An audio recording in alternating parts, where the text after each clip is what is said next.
정윤호 목사님과 함께하는 오늘의 큐티입니다. 6월 26일 오늘의 말씀은 고린도전서 15장 20절에서 34절까지입니다.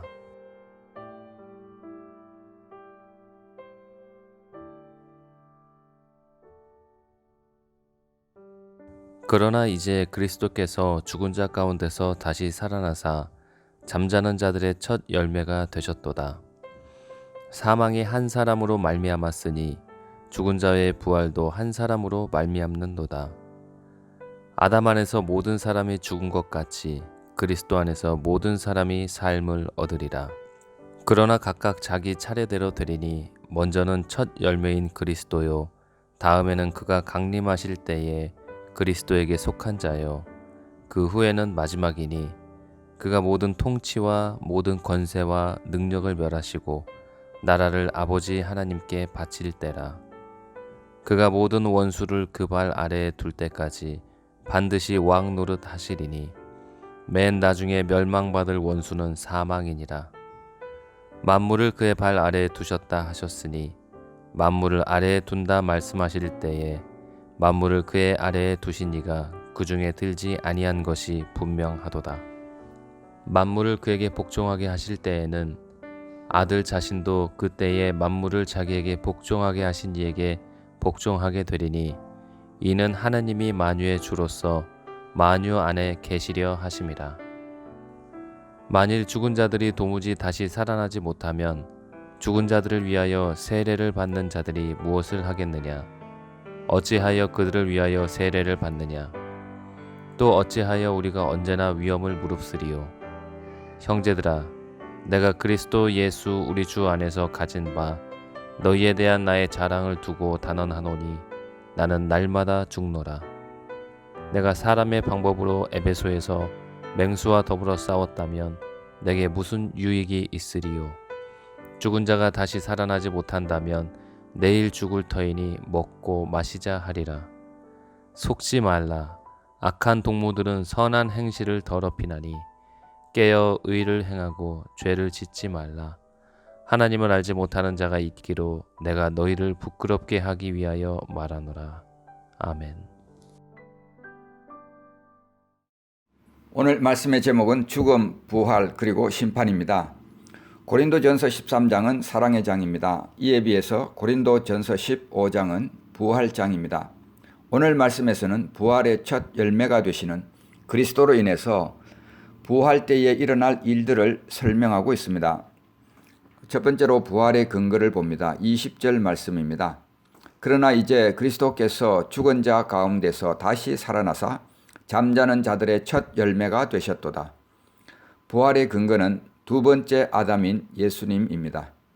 첫 아담을 통해서는 죽음이 왔습니다. 두 번째 아담을 통해서는 부활이 왔습니다. 그러나 이제 그리스도께서 죽은 자 가운데서 다시 살아나사 잠자는 자들의 첫 열매가 되셨도다. 이 말씀은 그리스도는 무덤을 통과하여서 우리를 위한 부활의 길을 만들어 놓으셨다는 것입니다. 그리스도는 죽음의 굴레와 억압이 중하다는 것을 체험했습니다. 그러나 이제 그것은 무너졌습니다. 그리스도는 살아나셨고 우리도 그를 통해 살게 될 것입니다. 그는 인간의 모든 속성을 가지고 있을 때 무덤을 정복하셨습니다. 그리스도의 부활 사건은 영만의 부활이 아니라 육체의 부활을 동반하는 완전한 부활인 것입니다. 그는 잠자는 자들의 첫 열매가 되셨습니다. 여기서 첫 열매는 옛날 이스라엘 백성들이 먼저 하나님께 드렸던 추수한 것의 첫 곡식단이나 열매를 말합니다. 첫 열매는 수확물 전체를 대표할 뿐만 아니라 후에 거두어질 결실까지도 대표합니다. 그리스도가 부활했다는 것은 성도들도 뒤이어 부활할 것에 대한 보증이 되는 것입니다. 두 번째로 부활의 보편성을 보겠습니다. 22절 말씀입니다. 아담 안에서 모든 사람이 죽은 것 같이 그리스도 안에서 모든 사람이 삶을 얻으리라. 아담은 첫 인간이자 모든 인류의 대표자입니다. 그가 죽었고 그가 죽음으로 인한 결과 중에 하나는 모든 사람이 죽게 된 것입니다. 그리스도는 둘째 아담이자 인류의 대표자입니다. 그를 통해 온 인류에게는 무덤으로부터의 해방이 오게 됐습니다. 두 경우 다 인간의 개인적인 책임성 있는 행동이 따로 필요하지 않았습니다. 아담 때문에 우리에게 온 불이익이나 그리스도로 인하여서 우리에게 온 유익은 둘 다 인간의 선택이나 공과의 관계없이 모든 사람에게 임했습니다. 그러나 이런 보편성은 육체적 죽음과 죽음으로부터의 부활하는 데만 해당이 됩니다. 아담과 그리스도의 대표성은 영원한 생명을 얻는 데는 적용되지 않습니다. 그것을 위해서는 개인이 죄로부터 회개하고 믿음을 가지는 것이 필요합니다. 아담으로 인해 의인이든 악인이든 다 죽게 되었습니다.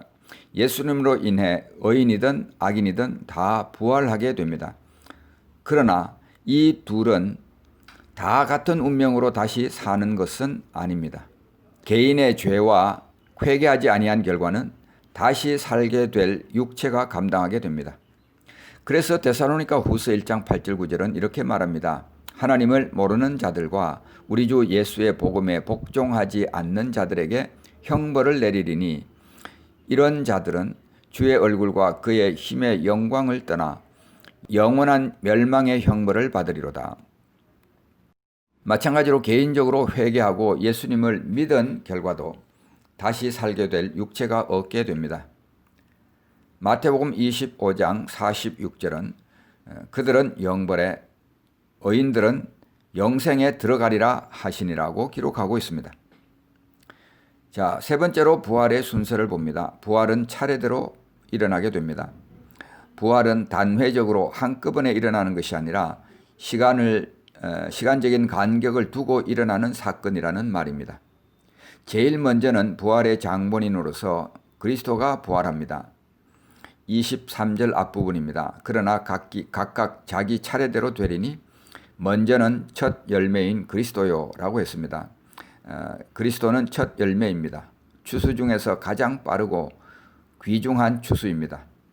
그렇다면 이 첫 부활은 이미 일어난 것입니다.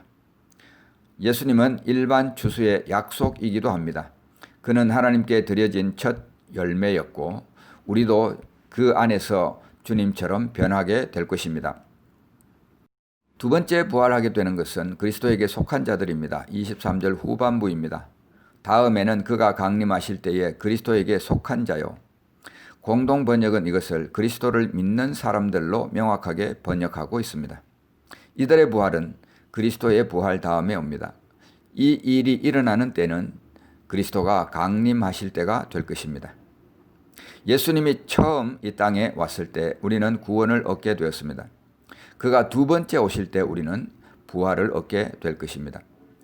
데살로니가전서 4장 16절 말씀입니다. 주께서 호령과 천사장의 소리와 하나님의 나팔 소리로 친히 하늘로부터 강림하시리니 그리스도 안에서 죽은 자들이 먼저 일어나고 예수님 안에서 죽은 자들, 예수 그리스도를 믿는 사람들은 예수님 다음으로 부활하게 될 것입니다. 그리고 세 번째로는 나머지 사람들입니다. 24절 말씀을 보겠습니다. 그 후에는 마지막이니 그가 모든 통치와 모든 권세와 능력을 멸하시고 나라를 아버지 하나님께 바칠 때라. 마지막이니 이는 마지막 부활이라는 말입니다. 그 부활은 그때까지 남아있는 사람들의 부활입니다. 불신자들은 가장 마지막 자리를 차지하게 됩니다. 인생의 많은 다른 일들에 있어서 처음 자리를 차지한 그들이지만 부활에 있어서 그들은 마지막 자리로 밀려나게 됩니다. 네 번째로 부활의 방식입니다. 부활의 방식을 보면 나팔 소리에 의해서 변화된다고 했습니다. 51절과 52절 말씀입니다. 보라, 내가 너에게 비밀을 말하노니 우리가 다 잠잘 것이 아니요 마지막 나팔에 순식간에 홀연히 다 변화되리니 나팔 소리가 나매 죽은 자들이 썩지 아니할 것으로 다시 살아나고 우리도 변화되리라. 이 소리는 하나님께서 부르시는 소리이기 때문에 죽은 자들이 그 소리를 듣게 됩니다. 이 땅에서 귀를 막고 있던 그들이지만 이 소리를 막을 수는 없습니다. 그래서 요한복음 5장 28절 29절도 이렇게 말합니다. 이를 놀랍게 여기지 말라. 무덤 속에 있는 자가 다 그의 음성을 들을 때가 오나니 선한 일을 행한 자는 생명의 부활로 악한 일을 행한 자는 심판의 부활로 나오리라. 또 이 부활은 순식간에 변화되는 것으로 일어납니다. 51절 말씀입니다. 다시 보겠습니다. 보라, 내가 너에게 비밀을 말하노니 우리가 다 잠잘 것이 아니요 마지막 나팔에 순식간에 홀연히 다 변화되리니.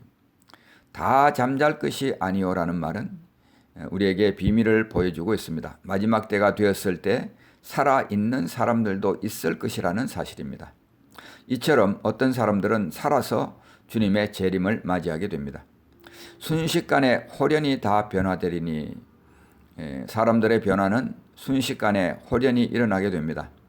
순식간에에 해당하는 헬라어 아모토는 더 이상 쪼갤 수 없는 최소한의 시간을 의미합니다. 이는 부활을 통하여서 하늘의 형상을 입는 것이 부지불식간에 이루어진다는 것을 말해줍니다. 일반적으로 사람들은 천천히 죽습니다. 그러나 부활은 즉각적으로 일어나게 되는 사건입니다. 자, 이런 부활이 있게 될 때에 부활에 동반되는 사건들은 무엇일까? 그것이 몇 가지가 기록되고 있습니다. 첫 번째로는 그리스도의 우주적인 승리입니다.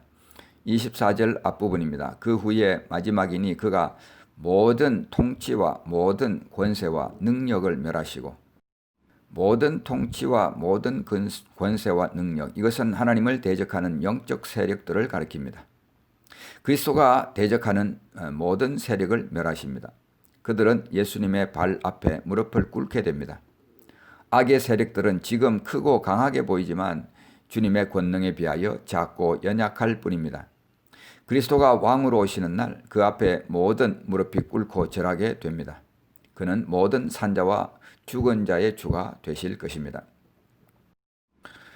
자, 부활이 될 때에 또 다른 동반되는 사건은 나라를 하나님께 돌리는 일입니다. 24절 후반부입니다. 나라를 하나님 아버지께 바칠 때라.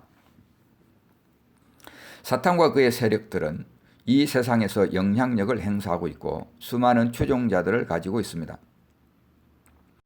그래서 마귀가 예수님을 시험할 때 세상 모든 나라와 그 영광을 보여주면서 그것을 예수님께 주겠다고 장담했습니다. 마태복음 4장 8절 9절에 기록되어 있습니다.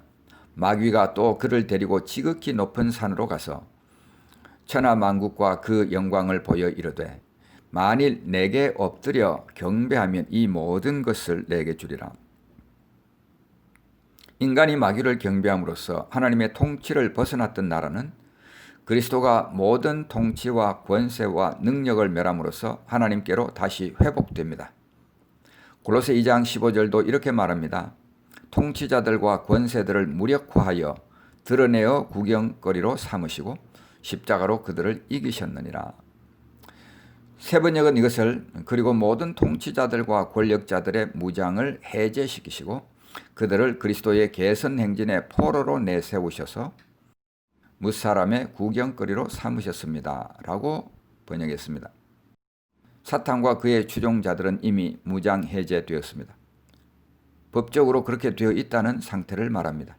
그럼에도 불구하고 아직도 이들은 불순종의 아들들 가운데 거대한 세력인 양 활동하고 있습니다. 현실적인 상태를 말합니다. 이로 인해서 완전한 나라의 회복은 마지막 부활 때에 일어나게 되는 것입니다. 여기에 오늘을 살고 있는 그리스도인들에게 주는 심오한 교훈이 있습니다. 사탄은 겉보기와 다르게 무장 해제된 존재입니다. 그리스도인의 승리는 이미 법적으로 보장되었습니다. 그러나 현실적으로 우리가 죄를 짓는 이유는 사탄의 유혹에 스스로 이 권리를 포기하기 때문입니다. 또한 부활에 동반되는 사건 가운데는 죽음의 멸망이 있습니다. 26절 말씀입니다. 맨 나중에 멸망받을 원수는 사망이니라. 멸망시키던 자가 멸망당하게 됩니다. 이는 죽음을 의인화한 표현입니다. 성도들을 정죄하고 두려움을 주고 절망으로 괴롭혔던 사망은 사라지게 됩니다. 예수님에 의해서 파괴된 죽음의 질고는 이제는 불타 완전히 없어지게 되고 맙니다. 인간의 죽어야 할 운명은 영원히 사라지게 된다는 말입니다. 죽음은 멸망하고 더 이상 영향력 또는 효능을 상실하게 됩니다. 그래서 히브리서 2장 14절 15절도 이렇게 말합니다. 그도 또한 같은 모양으로 혈과 육을 함께 지니심은 죽음을 통하여 죽음의 세력을 잡은 자 곧 마귀를 멸하시며 또 죽기를 무서워함으로 한평생 매여 종노릇하는 모든 자들을 놓아주려 하심이니. 여기에 묵상을 위한 질문이 있습니다. 마지막 나팔 소리를 들을 때 내가 참여할 부활은 생명의 부활과 심판의 부활 중 어떤 부활일까? 예수님은 우리가 인정하든 않든 산자와 죽은 자의 주가 되십니다. 지금 그리스도는 나의 주인이신가? 세 번째로 나에게 주어진 법적인 권리를 스스로 포기함으로써 대적에게 현실적으로 지고 있는 영역은 무엇인가? 첫 아담으로 인해서 죽음이 모든 사람에게 임했습니다. 둘째 아담인 그리스도로 인해서 모든 사람에게 부활이 오게 되었습니다. 사랑하는 성도 여러분, 우리는 예수님으로 인해 생명의 부활을 바라볼 수 있게 되었습니다. 십자가는 실패가 아니라 모든 통치와 권세와 능력을 멸한 승리였습니다. 이 땅에 발붙이고 살아가지만 마귀를 대적함으로 날마다 예수님의 승리가 현실적으로 저와 여러분의 승리가 되길 주님의 이름으로 축복합니다. 기도하겠습니다. 하나님 아버지, 오늘 예수님의 부활이 우리에게 무엇을 의미하는지, 또 그 부활이 일어날 때에 동반되는 사건들이 무엇인지 우리가 함께 묵상해 보았습니다. 주님은 모든 통치와 권세와 능력을 멸하시고 승리하셨습니다. 나라를 하나님께 돌려드리는 것입니다. 하나님 아버지, 우리에게는 이렇게 승리가 보장되어 있습니다. 그럼에도 불구하고 이 땅에 발붙이고 살아가는 동안 여러 유혹으로 인하여서 실패하기도 하고 죄에 물들기도 합니다.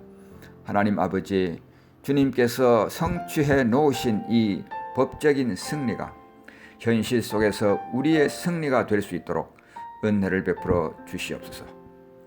우리가 연약하다고만 고백할 것이 아니라 사탄을 거절하고 대적할 수 있는 힘과 용기를 주시고 그로 인하여서 주님의 승리가 우리의 승리가 되게 하여 주시옵소서. 예수님의 이름으로 간절히 기도하옵나이다. 아멘.